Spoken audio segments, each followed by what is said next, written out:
Esto es Hablemos Escritoras y les damos la bienvenida ahora con nuestros micrófonos en Barcelona. Qué maravilla haber volado hasta este hermosísimo lugar y conocer a tantos de los participantes en esta escena literaria. Pero también qué delicia haber entrado a la crítica y saber de la obra y del trabajo de investigadoras que han hecho verdaderamente un cambio en la investigación de ciertos temas.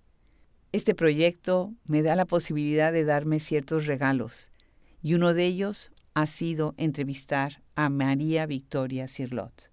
Acá sobre mi escritorio veo los libros de esta investigadora acuciosa en el tema de las mujeres del medievo, el simbolismo del Santo Grial y en la vida de escritoras como Hildegard von Bingen.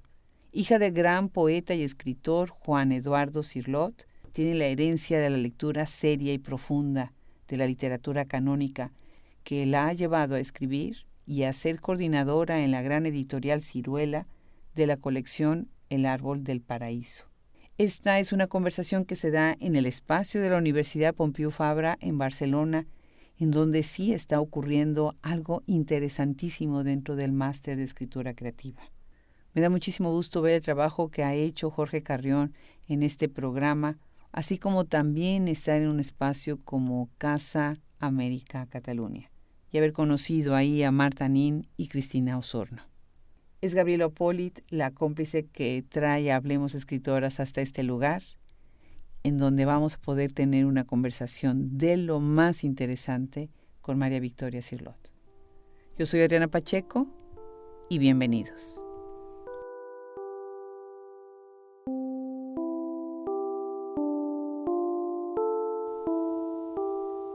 Una de las áreas más interesantes cuando hice el doctorado fue precisamente toda lo que fueron los estudios medievales. La literatura de medievo, de la edad medieval, hace la forma, el fundamento para mucho de lo que estamos leyendo hoy en día. Y a veces no nos damos cuenta de que ahí están las voces de muchos autores, muchos de ellos desconocidos, nada más tenemos los textos, pero también están las voces de personas que han dedicado toda una vida a la investigación de esta área tan importante de la literatura. Y hoy tengo el gusto enorme de recibir en esta Universidad de Pompeu Fabra, en donde estamos ahorita. Eddie nos está ayudando desde esta cabina, en donde estamos en la Escuela de Management, con una gran investigadora. Me da muchísimo gusto recibir en este micrófono a Victoria Cirlot. Muchas gracias. Gracias a ti. Victoria, qué gusto. Pues vienes de acá cerca, dices que tu casa está cerca de este edificio. A 5 minutos. Vivo en la calle Minerva. Ah, qué bien, qué bien. Esta es la calle Balmes, ¿no? Sí.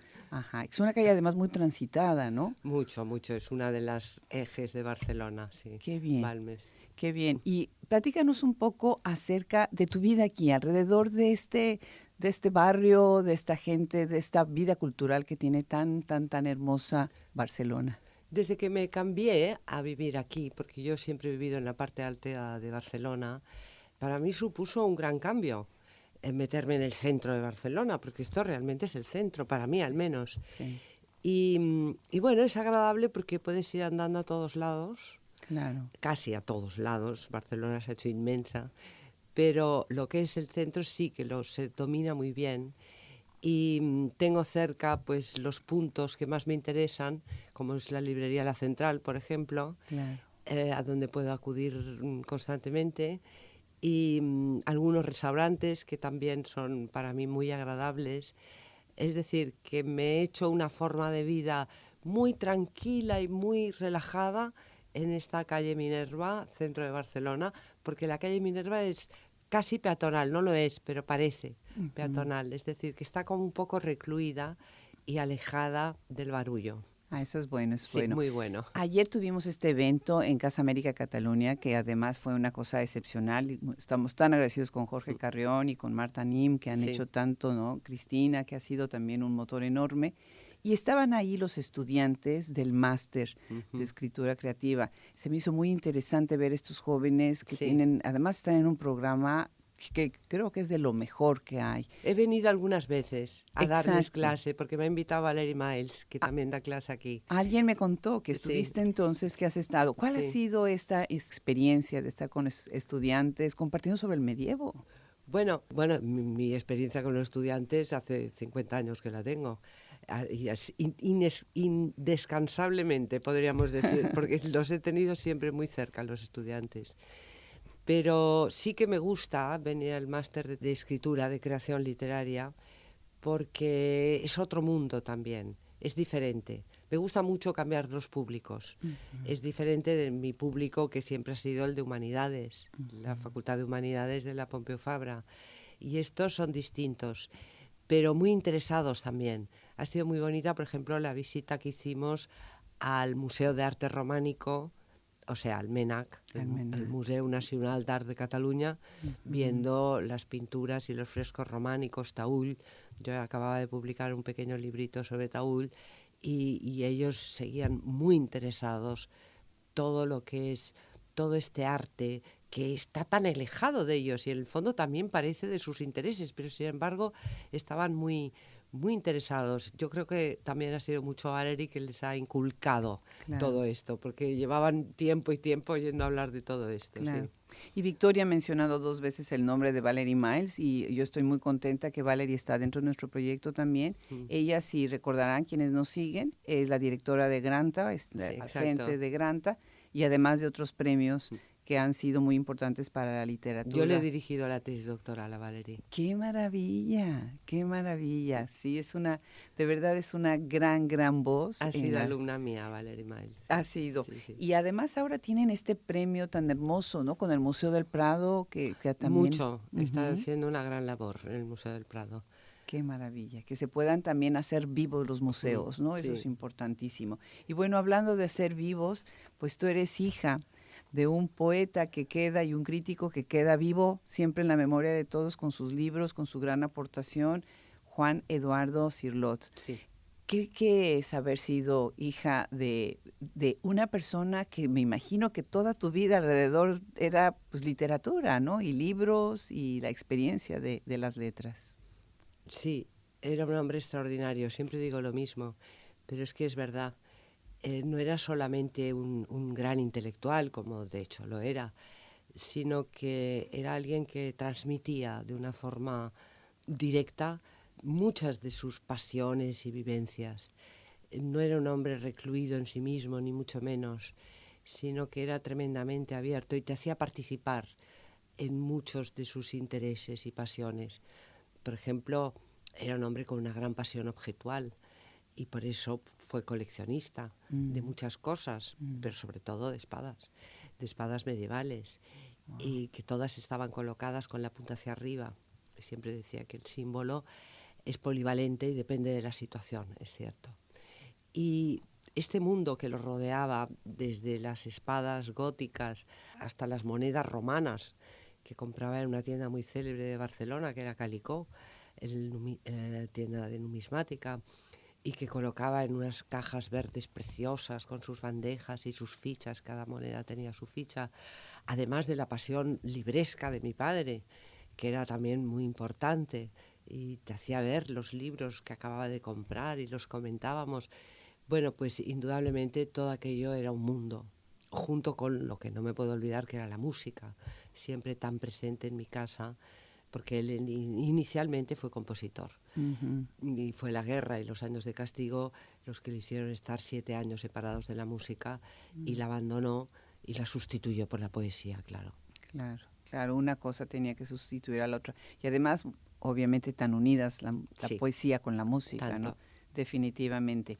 Bueno, he estado pensando, cuando yo estudié el doctorado, todavía teníamos una modalidad para cerrar el doctorado, que era presentar un examen. Ahora en Estados Unidos las universidades cierran con un trabajo, pero nosotros tenemos el qualifying exam. Y era maravilloso, porque era un reto en donde tenías que abarcar pues un periodo muy largo de tu tema. Y mi tema era la configuración de la mujer, la figura de la mujer a lo largo del tiempo, para hacer este modelo ideal que ahora pues nos han vendido pues ya desde el siglo XIX como el ángel del hogar, la figura marianística, en fin, Mariana. Y empecé con un profesor, Corey Reed. Empecé precisamente con la época medieval. Y fue maravilloso empezar con Sor Juana, empezar con San Juan y empezar un poco antes todavía con el Cantar de los Nibelungos y con Parzival y empezar a entender que desde la península ibérica, con las jarchas y el Cantar del Mío Sí, estamos conformando pues una tradición que se ha evolucionando. Platícanos acerca de los autores que para ti son fundamentales, a los que debemos de regresar cuando estamos invitando a los nuevos estudiantes a la literatura medieval. ¿Cuáles crees tú que son los libros imprescindibles que se deberían de estar enseñando pues en todos los niveles, no nada más a nivel universitario?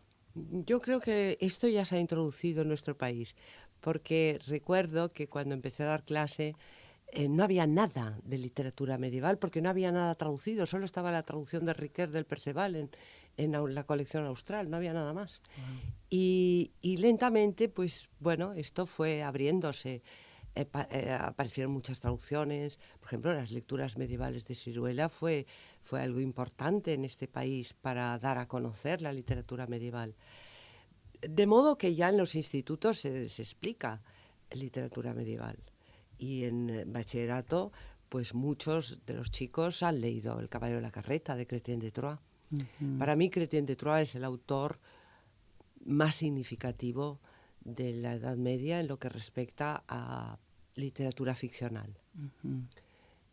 Las 5 obras de Chrétien son realmente extraordinarias y enseñan muchísimo. Este autor de la segunda mitad del siglo XII fue realmente decisivo con esa capacidad suya de recoger la tradición celta y de construir algo nuevo completamente, que además se separaba de todo lo que se había hecho hasta el momento y que además queda como una figura única, porque realmente luego la prosa, porque él escribe en octosílabos pareados, la prosa se olvidó de eso hasta cierto punto, pero ya, como decía mi maestro Martín de Riquer, si Cervantes hubiera leído a Chrétien de Troyes no habría escrito El Quijote. Oh. Y es que, claro, Cervantes se enfrenta ante una tradición en prosa inmensa, insoportable en muchos aspectos, sobre todo los libros de caballería castellanos, y claro, adquiere una visión muy negativa. Claro, Chrétien, que es comedido, controlado, que tiene una maestría narrativa absoluta, pues habría quedado alucinado, sin duda alguna. Ya lo creo. Ahora, ¿tú sientes que se está también enseñando de manera que los estudiantes como que actualizan eso, lo traen al tiempo presente y tiene relevancia? Porque a veces, bueno, podría decir, bueno, pues es que eran estas historias medievales. Yo siempre he procurado traerlo a nuestro mundo y he procurado que estas historias respondieran a las preguntas que nosotros nos formulamos, sin desfigurar los textos, naturalmente. Claro. En ese equilibrio tan difícil, pero tan exigido por la hermenéutica, que es donde hay que situarse. Claro, claro, definitivamente. Me encanta esta idea de tu libro Marginalia. Ahorita estábamos platicando de Janet Clarion, y un saludo enorme para Janet, una gran, pero gran poeta, una gran editora, que además tiene un sello editorial fantástico que es Vaso Roto. Y tú tienes Marginalia publicado con ellos. Platícanos primero de la experiencia de haber publicado con Vaso Roto, de esta relación, de esta amistad con Janet, y cuéntanos de la mirada que pones en este libro, que me parece que es además un libro muy cercano a ti, ¿no? Sí, mucho. Bueno, Janet no la conocí con Marginalia, la conocí con el libro de Cartago, es lo primero que publica de mi padre. Janet, cuando yo conozco a Janet, se van a cumplir 100 años de la muerte de mi padre, y ella me pregunta en Barcelona, a través de Aurelio Major, un gran amigo, ella me pregunta qué podría publicar de mi padre, porque ella tiene una gran pasión por la poesía de mi padre. Y entonces yo le digo, mira, yo tengo un inédito, y a mí me gustaría mucho publicar esto, pero me gustaría hacerlo facsímil. Y me dijo, no te preocupes, que lo haremos como tú quieras. Y esto fue realmente maravilloso porque conseguimos un libro extraordinario con el diseño de Josep Bagà, que hizo una maravilla de libro, Es un libro maravilloso, así de grande, es un facsímil. Mi padre lo escribió en el Café de las Ramblas. Y entonces hay una versión que a mí me regaló Carlos Edmundo de Ory, porque se la mandó a Carlos Edmundo y dijo, te mando este poema que nunca voy a publicar, con todo de correcciones, es decir, es un original precioso. Pero luego él, se lo había mandado a Carlos, pero él debió quedarse una copia, porque se hizo una copia preciosa, con una letra pulquérrima, en un libro encuadernado en blanco. Bueno, el libro que me hizo Janet recogió de estas dos versiones, más las cartas preciosas escritas a mano a Carlos Edmundo, más el sueño que hay detrás del libro de Cartago, que fue publicado en la revista Fantasía en Madrid. Es un sueño precioso. ¿Eres verdaderamente cartaginesa? Esa es la pregunta que va creando el ritmo en el interior del poema y que realmente salen en un sueño. Y bueno, pues ese libro fue maravilloso. Cuando Janet me llamó para preguntarme si quería ir a México, le dije, sí, me hace mucha ilusión ir a Guadalajara. Me dijo, bueno, pues vendrás. ¿Y qué tienes para darme? Y entonces yo le dije, mira, tengo una colección de textos que igual me gustaría publicar. Y creo que eres tú la persona indicada. Me dijo, bueno, pues mándamelos. Digo, y de mi padre te puedo dar El arte de Gaudí. ¿Qué más quieres de Barcelona que El arte de Gaudí, que es un libro del 50? Y bueno, El arte de Gaudí saldrá en abril, a finales de abril. La edición la ha hecho Enrique Granell y es estupenda porque reúne todo lo que mi padre escribió sobre Gaudí, incluido un poema estupendo. O sea, que ese Gaudí será el Gaudí definitivo. Y Marginalia me hizo mucha ilusión porque recoge textos que no tenían intención de ser publicados en principio, pero que yo había guardado. Eso ya denota algo, ¿no? Porque si no, uno lo tira y se acabó. Pero que querían ser publicados, quizá. Y cuando me lo dijo Janet, pues los ordené, bueno, cronológicamente, que era el sistema más fácil. Yo pensaba, bueno, no lo sé. Tengo que ver si hay unidad. Vi unidad en ellos, porque era un periodo muy amplio. Eran textos que yo había ido escribiendo porque quería, en un periodo de 12 años. Es decir, Marginal es un libro, ya que hemos empezado citando a la calle Minerva, pues es un libro absolutamente ligado a la calle Minerva, porque nace ahí, se desarrolla ahí, que es un poco un mundo de soledad, en principio, una cierta soledad, claro. Cuando uno lee acerca de los eremitas se le pasan las ideas de soledad, pero una cierta soledad en la medida que yo voy a vivir sola en esa casa, ¿no? Y bueno, y es ahí donde surge ese libro. Qué belleza. Y todo lo que me cuentas es tan Janet. O sea, total, así con ese impulso, con esa pasión y con esa generosidad que la caracteriza es tan tanto, Janet, ¿no? Sí. Es totalmente sí, Janet, ¿no? Totalmente. Ahora, en este libro tú dices, bueno, significa también ese espacio de soledad en donde tú misma estás repensando textos que ya tenías escritos tal vez antes, ¿no? No, todos son de todos esa época. Surgen en esa época. Todos. Qué maravilla, Sí. qué maravilla. Todos. Bueno, imposible no preguntarte sobre Hildegard von Bingen, ¿no? Bingen, Sí. Bingen o Bingen en alemán o en español, como Claro. quieran decirlo, ¿no? ¿Qué personaje tan interesante, pero a la vez qué personaje tan relevante, ¿no? Como que hoy para lo que estamos tratando de impulsar que seamos pues las mujeres y que hagamos, ¿no? También trayendo siempre estas imágenes de las que nos precedieron y que estuvieron arando camino sin que nosotras ahorita pensemos en eso, ¿no? Platícanos sobre ella primero y después sobre la experiencia de hacer el libro. Ella fue una mujer extraordinaria, de eso no cabe ninguna duda. Cuando uno se pone en contacto con su obra, uno se queda absolutamente asombrado del polifacetismo. Quizá uno de los rasgos que destacaría es que es una mujer tremendamente polifacética, que pasa de componer poesía a componer música, a tener una obra revelada, pero al mismo tiempo a una apertura del ojo físico impresionante para lo que es el mundo de la naturaleza, las plantas, el cuerpo humano. Es realmente impresionante. A mí a veces me preguntan, ¿qué sería Hildegard von Bingen hoy? Y yo siempre digo lo mismo, es una gran artista, era una artista Hildegard, ¿no? Y bueno, y ella entendió que necesitaba mucha estrategia para salir adelante y no tuvo demasiado resquemor en practicarla. En cuanto no podía hacer lo que ella quería, se ponía enferma y se ponía a riesgo de muerte incluso, ¿no? Es impresionante. Pero bueno, ella pudo pues escribir, dejar el monasterio masculino en la celdita que le habían adjudicado en Disibodenberg para fundar ella con sus monjas otro monasterio, como Moisés. Es un éxodo lo que hace Hildegard von Bingen. Y luego dar rienda suelta a esa experiencia visionaria que será monumental e impresionante. Incluso yo pienso, como piensan también algunos estudiosos de Hildegard, que ella controló los manuscritos.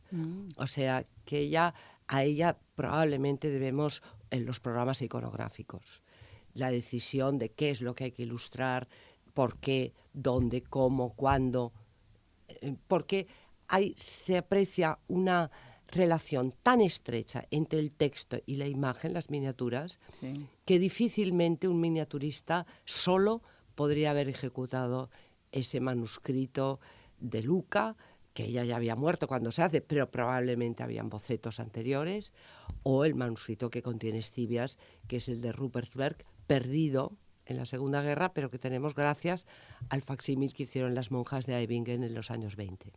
Y de ahí se recupera. Qué bien.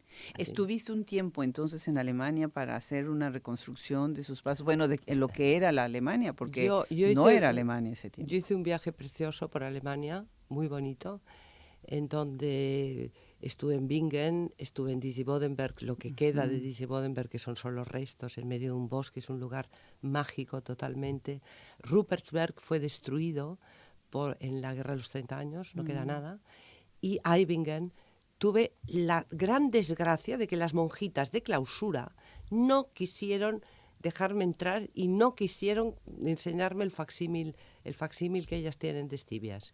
Luego, comentándolo con un amigo editor, me decía: tenías que haber ido por la iglesia, no se puede ir solo, tienes que arreglarlo antes por la iglesia. No lo hice, claro. Pero bueno. Claro. Pero bueno, vi todo ese mundo que me gustó infinitamente, y también el convento de Helfta, que está al lado de Eisleben, donde nació Lutero. Sí. Y Helfta en un momento determinado reúne a las tres grandes místicas de la Edad Media: a Gertrud, la grande, llamada de Helfta, a Mechthild von Magdeburg, la autora de Fließende de Licht der Gottheit, y a la Matilde von Hageborn. Estamos a finales del siglo XIII, están allá. Helfta es el momento más esplendoroso. El convento es una maravilla. El lugar, bueno, es extraordinario. Bueno, es ese mundo maravilloso que todavía puedes percibir, como el Museo de Arte Medieval de Colonia, Schnütgen, que tiene maravillas, lo que es el Museo de Schnütgen de Colonia. Qué maravilla. Pero bueno. Me encanta, y me encanta ver tu pasión. O sea, yo vengo de una familia mexicano-alemana, entonces para mí... Alles auf Deutsch. Ja, of course. Ja, genau. Genau. Y definitivamente Alemania tuvo una fuerza tan interesante en esta época, pero las mujeres, ¿no, Victoria? Qué interesante. Mucho. ¿Cómo las mujeres? ¿Por qué? ¿A qué crees que sucedía con esas mujeres? Muchas de ellas de clausura, y es el claustro siempre como que las protegía, ¿no? De alguna manera es como Sor Juana Inés de la Cruz, sí, ¿no? Sí, claro, pero frente a eso tienes el beguinato, en donde hacia 1200...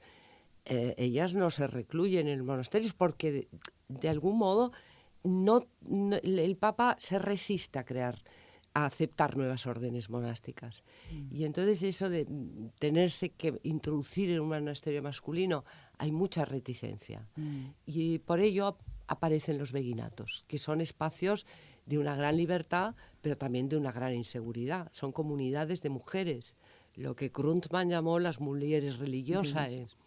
Y claro, es un espacio que les produce, claro que es peligroso sin ninguna duda en la época. Mechthild, por ejemplo, se va de Magdeburg e ingresa en Helfta. Helfta es un lugar, el monasterio es un lugar de protección. Y muchas de estas mujeres vivieron en una situación de una gran desprotección, a pesar de que, claro, gozaban de una libertad mayor, pero siempre en relación, por supuesto, con el confesor. Claro. Sí, claro que sí. Que es el que vigila y el que establece el orden y el que orienta en muchas ocasiones, y es el apoyo que ellas tienen. A la pregunta que tú me has hecho, te podría contestar quizá de un modo decepcionante, pero yo creo que es la verdad histórica. Si las mujeres escribieron, fue porque los hombres quisieron. Qué terrible. Lo siento. Pero es verdad que hubieron hombres maravillosos, los espirituales del siglo XIII, absolutamente fascinados por las mujeres. Tú tienes, por las mujeres que tienen experiencia de Dios. Tú tienes a un Jacques de Vitry que escribe la vida de María de Oñés. Tienes a un Tomás de Cantimpré que escribe la vida de la Lutgarda de Aivieres.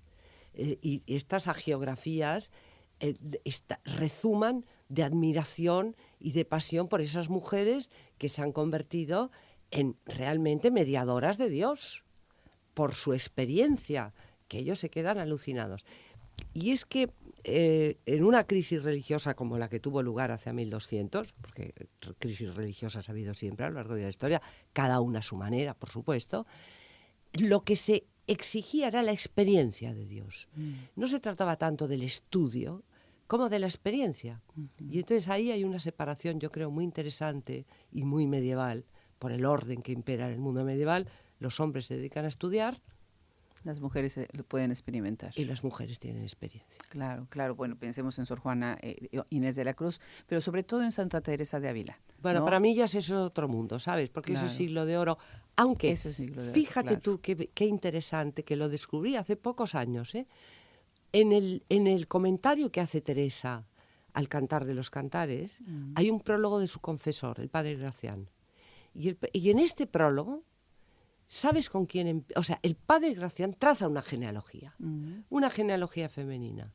Y empieza con Santa Hildegarda del monasterio de Bingen. Oh, wow.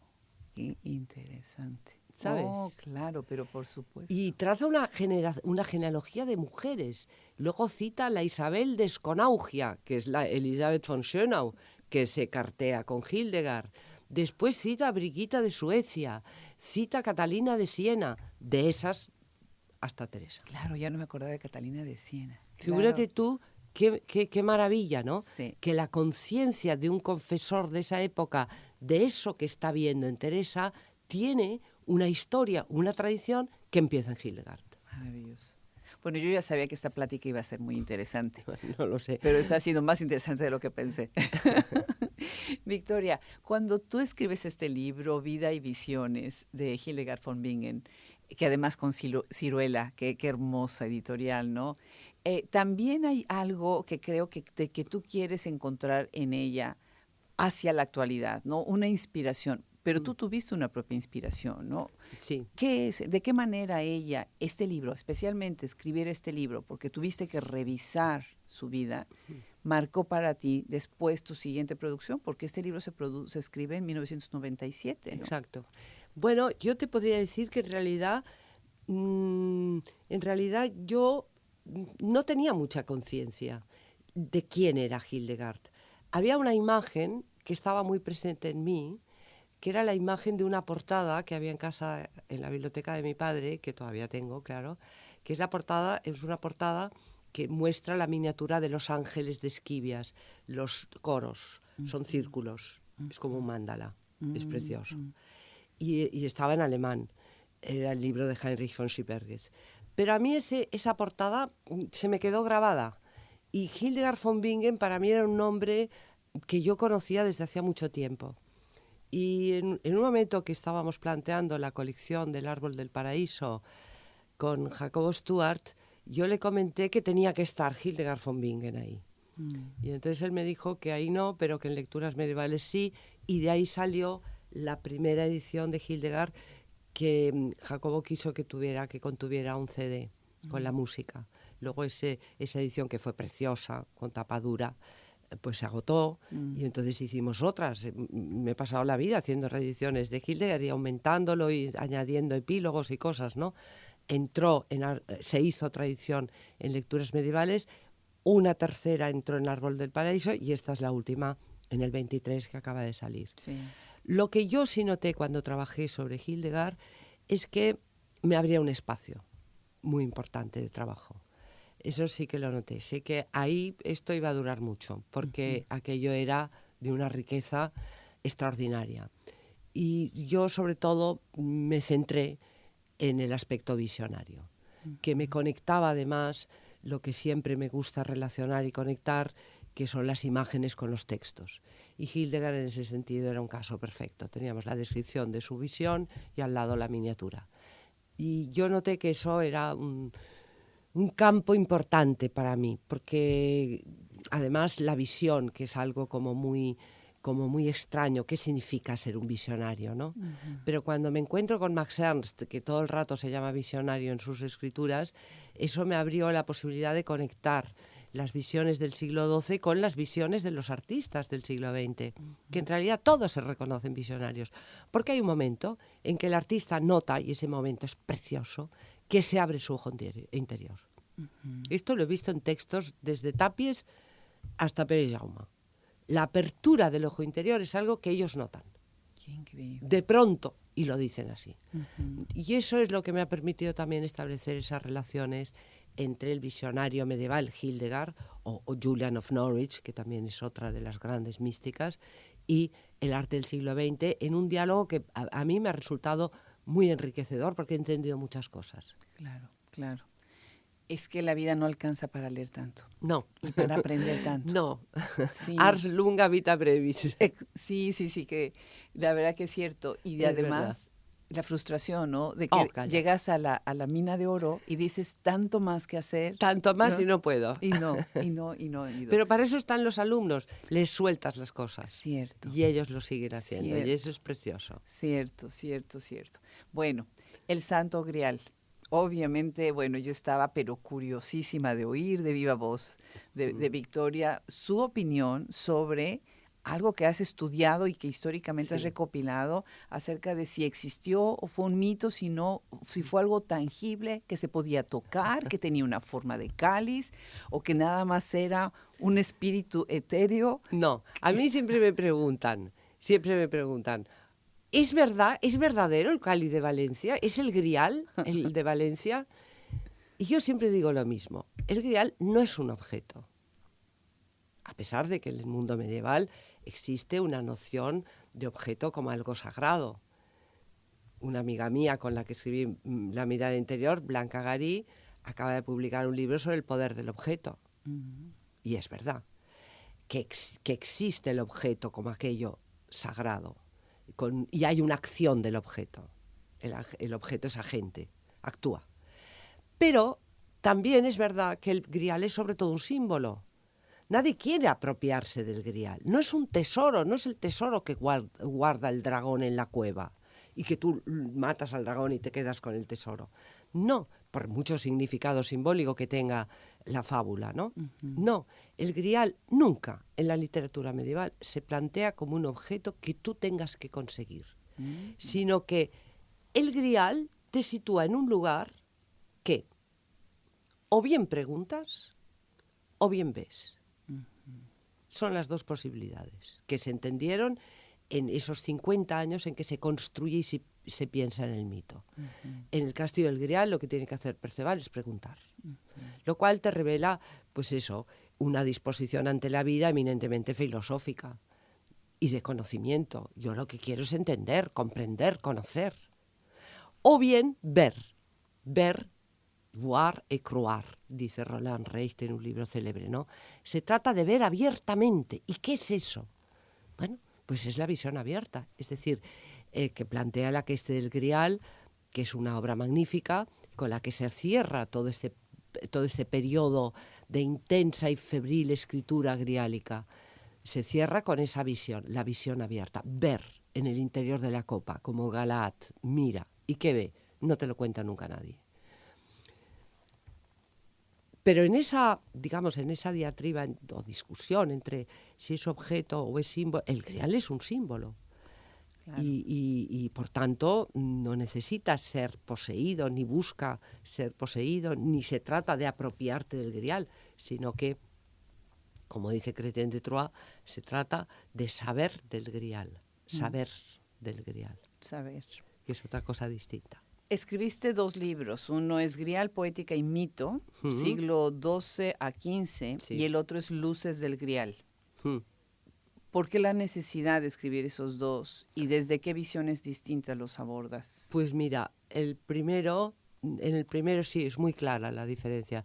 En el Grial, Poética y Mito, que publica Siruela, yo quería reunir todo aquello que había estado estudiando durante 20 años, 25, 30, y que había sido motivo de mis clases en la universidad. Yo necesitaba tener un libro en donde se clarificara todo aquello que todavía no tenía realmente muy claro yo. Porque las clases te implican mucha presión, no tienes a veces tiempo para desplegar todo aquello que estás viendo y necesitas entender. Y entonces, bueno, me abrí un tiempo para trabajar sobre el grial y realmente aclararme sobre muchos aspectos del grial. Y mientras trabajaba en esto, claro, iban saliendo temas que yo no veía que debía meter en ese libro, que tenía que ser muy preciso, muy explicativo, nada ensayístico. Y entonces, bueno, pues me quedaron. El Luces del Grial, el segundo, en realidad es lo que llaman los franceses un reliquat, es lo que queda del mito del Grial, o el Nachlass, que dicen los alemanes, ¿no? Es el resto.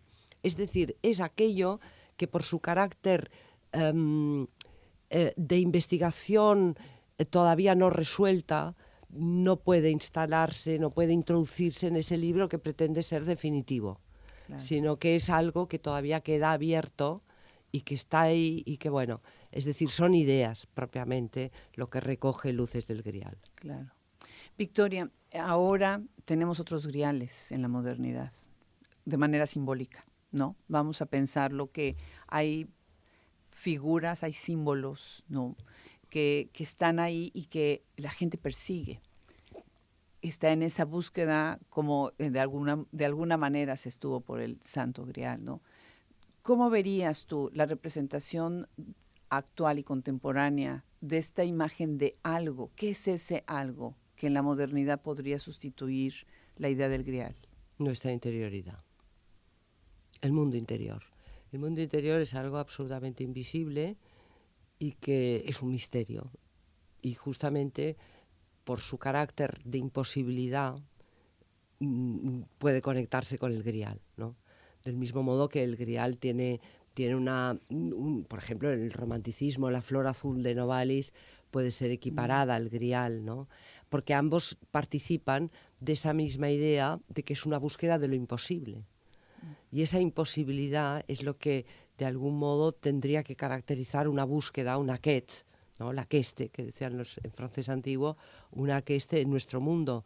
Y yo creo que el gran reto de nuestro mundo continúa siendo la interioridad, que muchos dicen que es una historia, que es un cuento chino, que no existe interioridad.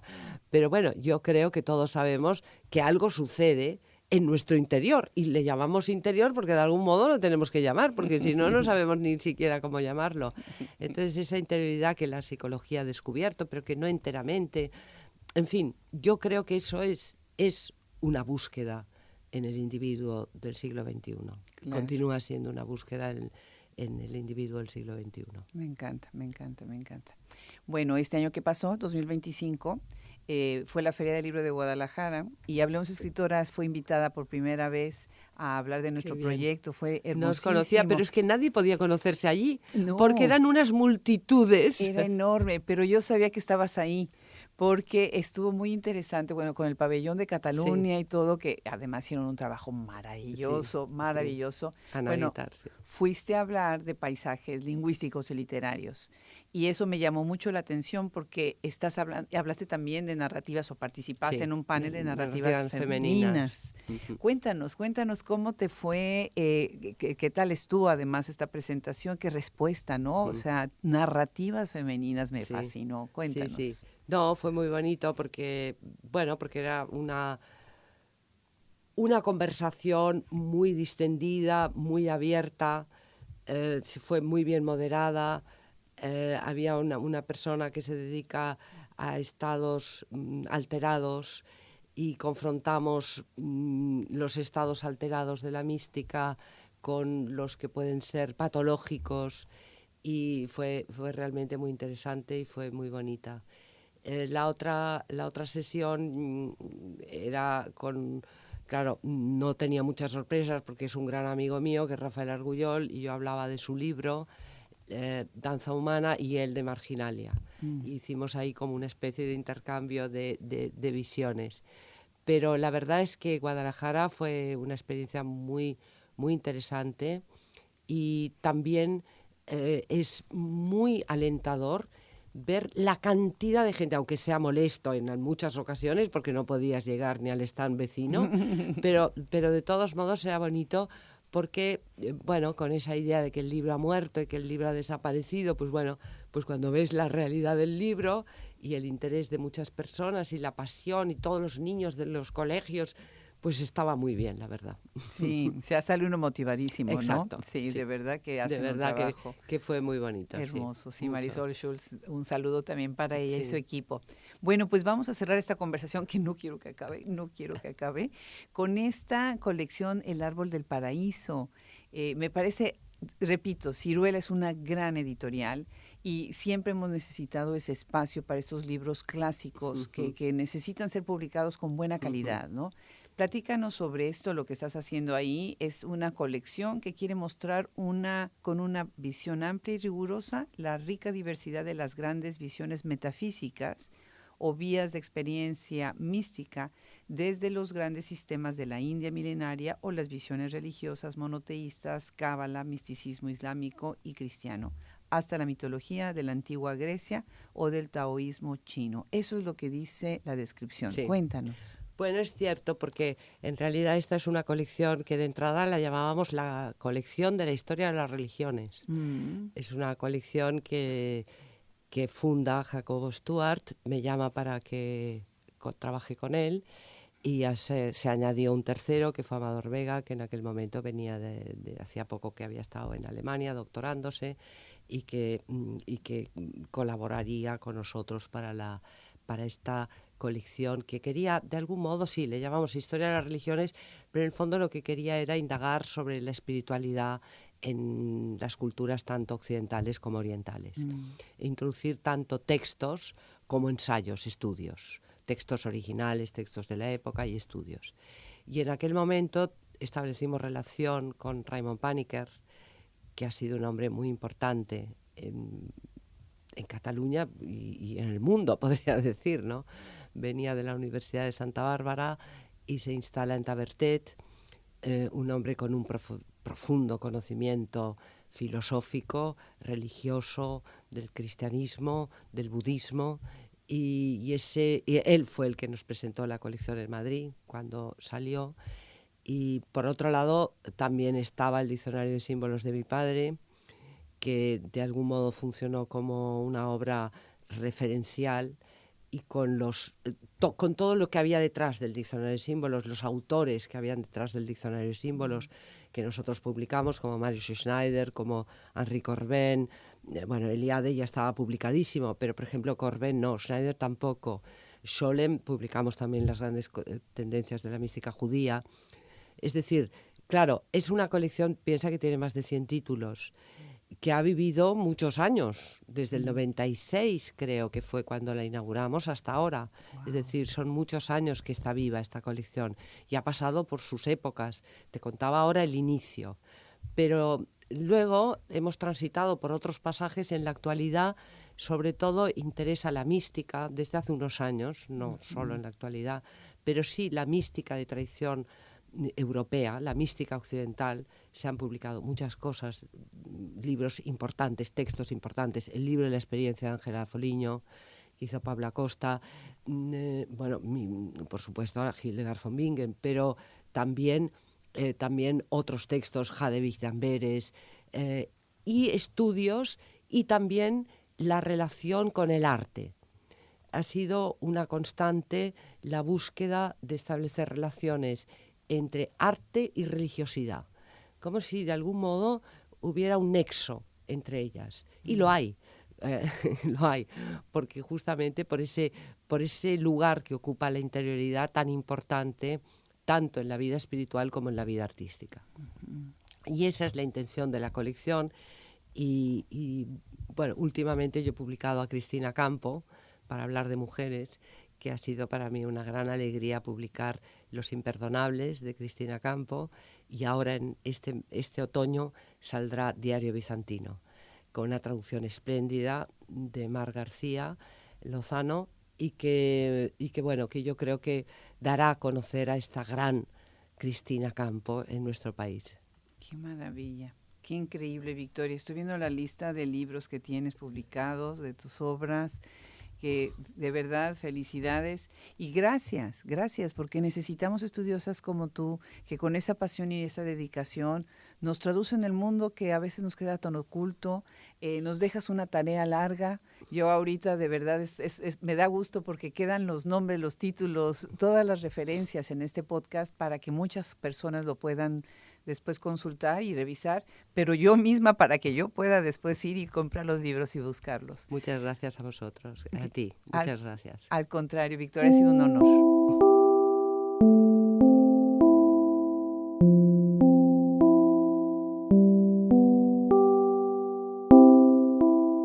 Investigadoras como Victoria Cirlot nos dejan siempre curiosos de querer saber más y de leer todos sus libros. Muchísimas gracias a ella por habernos dado esta entrevista. Hablemos Escritoras es literatura, entrevistas, reseñas, audiolibros, documentales, traducción y la enciclopedia más grande del mundo en escritoras de origen hispanohablante.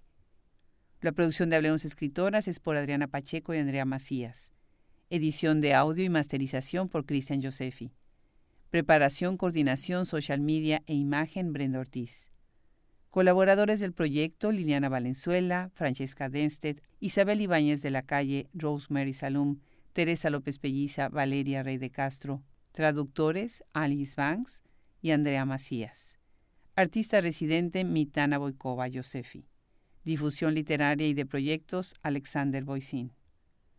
La increíble imagen de Hablemos Escritoras es gracias a Enigma Diseño y nuestra poderosísima plataforma Nasolab. Yo soy Adriana Pacheco, todos los derechos reservados, Austin, Texas, 2026.